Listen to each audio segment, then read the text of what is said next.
ఒక్కడికి కూడా జీతం ఇవ్వలేదంట. పని చేయించుకుంటారు పుక్కట్లో. ఒక్కడికి కూడా మీ బీజేపీ ఈ మాట చెప్పాలంటే డేర్ ఉండాలి బరాబర్. నా మీద కేసు పెట్టుకుంటే పెట్టుకోమనండి మీ బీజేపీ అధ్యక్షుల్ని, లేకపోతే ఇంకొంతమందిని మీ కార్యకర్తలను ఎవరిని పెట్టుకుంటే పెట్టుకోమనండి.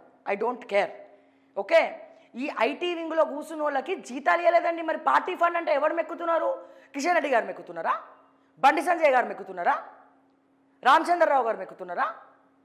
ధర్మపురి అరవింద్ గారు మెక్కుతున్నారా? రఘునందన్ రావు గారు మెక్కుతున్నారా? ఈటల రాజేందర్ గారు మెక్కుతున్నారా? మీకు తెలంగాణ పార్టీకి ఇంత ఖర్చు పెట్టుకోండి తెలంగాణలో అని చెప్పి బీజేపీ పార్టీకి ఫండ్ ఇస్తున్నారు కదా. ఎందుకు ఇస్తున్నారు? పార్టీ ఆఫీస్లో సోషల్ మీడియా కావచ్చు, ఇంకేదైనా కావచ్చు, జీతాలు ఇమ్మని ఇస్తున్నారు. మీ కార్యకర్తల్ని అరుచుకోమని ఇస్తున్నారు. మీ కార్యకర్తలు ఏదైనా మీటింగ్కి వస్తే పెట్రోల్ ఛార్జెస్ ఇచ్చే దిక్కుమొక్కు కూడా లేదు. ఈడ ఉల్టా వాళ్ళ దగ్గర పైసలు తీసుకునేటువంటి బాపత్లు మీరు. కార్యకర్తలు, బీజేపీ కార్యకర్తలు బీరు బిర్యానీ ఇవ్వకపోయినా డబ్బాలు కట్టుకొని వచ్చినటువంటి రోజులు మోడీ గారు వచ్చినప్పుడు, మొన్న అసెంబ్లీ ఎన్నికలప్పుడు. అటువంటి కార్యకర్తలు ఉన్నందుకు బీజేపీ పార్టీ గర్వపడాలి. ఎందుకంటే ఒక్క రూపాయి ఇవ్వకపోయినా పనిచేసేటోడే బీజేపీ కార్యకర్త. అటువంటి కార్యకర్తల్ని కూడా మీ పార్టీ నాయకులు తెలంగాణ బీజేపీలో ఎవరు పట్టించుకోవట్లేదు. మోడీ గారు వీళ్ళకి పైసలు ఇచ్చేటోళ్ళే కావాలి, మేపేటోళ్ళే కావాలి.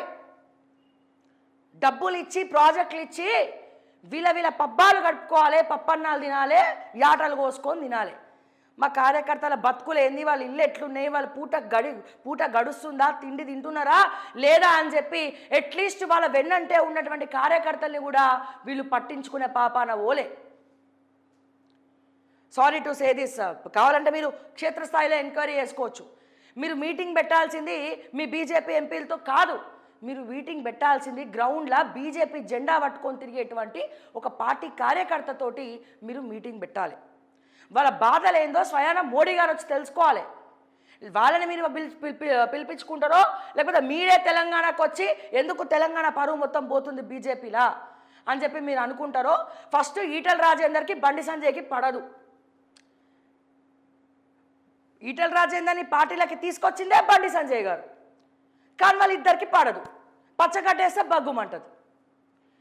మరి ఇక్కడ కిషన్ రెడ్డి గారికి ఇంకొంతమందికి పడదు. ఓకే, పార్టీ ఇంకా కిషన్ రెడ్డి లక్ష్మణ్ గారి చేతిలోనే ఉన్నది. మరి వాళ్ళు ఎంకరేజ్ చేయాలి కదా. వాళ్ళ తర్వాత వేరే నాయకులు ఎవరు కూడా ఎదగద్దు బీజేపీ పార్టీలా.